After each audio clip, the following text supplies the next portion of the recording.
Well, howdy there, Internet people. It's Belle again, and welcome to The Roads with Belle. Today is May 1st, and we're going down the roads to Trump's tariffs because there have been a lot of developments, and it's worth trying to sort through some of the stuff coming out of the administration. Trump has reduced parts of his auto tariffs, and that's prompted a lot of questions.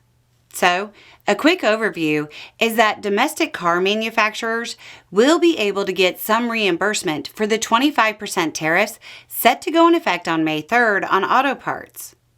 The reimbursement will be for 3.75% of the car's value for the first year and 2.5% for the second year. The obvious question is, why is Trump doing this? It seems like Trump has finally realized what supply chain experts and people who understand how long it takes to set up factories have been saying the whole time. Factories like Rome aren't built in a day.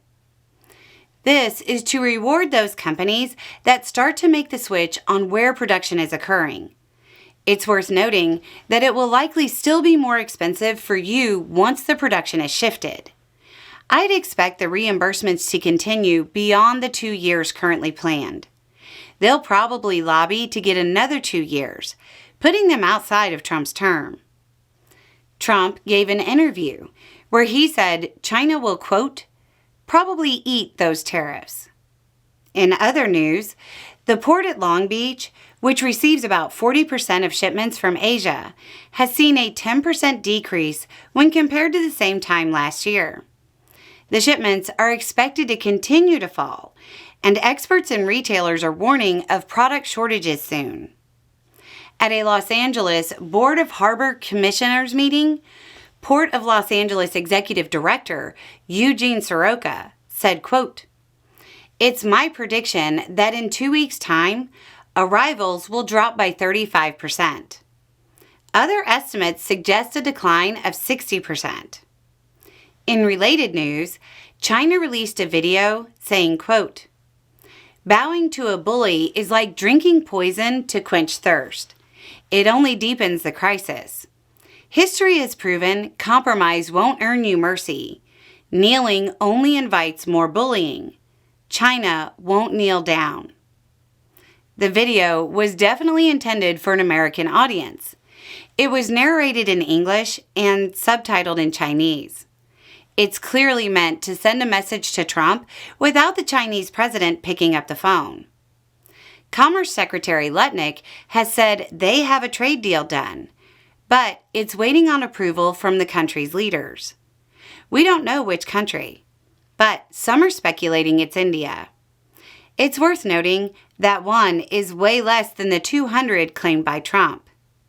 Treasury Secretary Scott Bessent has said he's in active discussions with at least 17 countries. Once again, 17 is less than 200. He was asked directly if the U.S. was in negotiations with China as Trump claimed.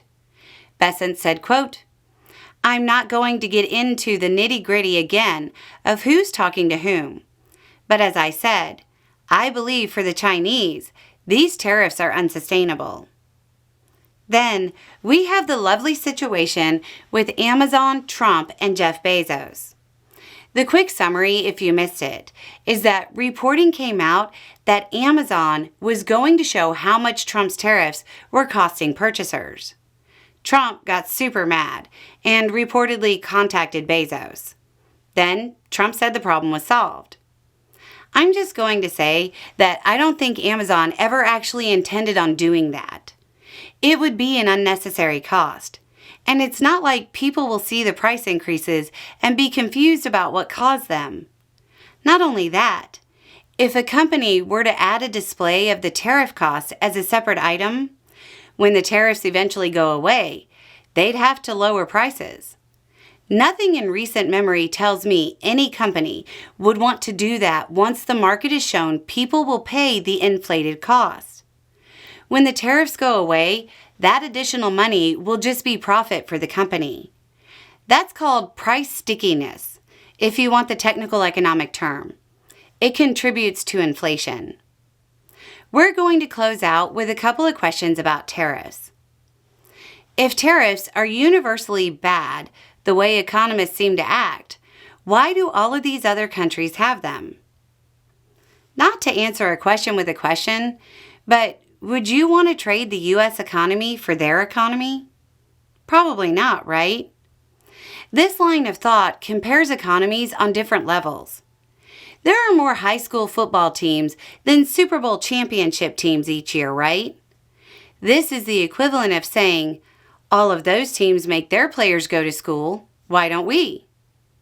Aside from that, there aren't a lot of countries that tariff all products coming in. Next question.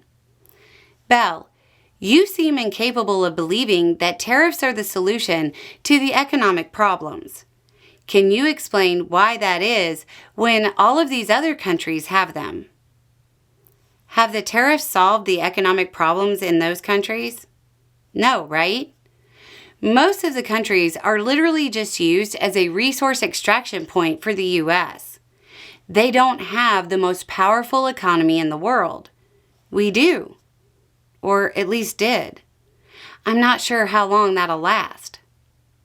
So, there you go. A little more information, a little more context, and having the right information will make all the difference. Y'all have a good day.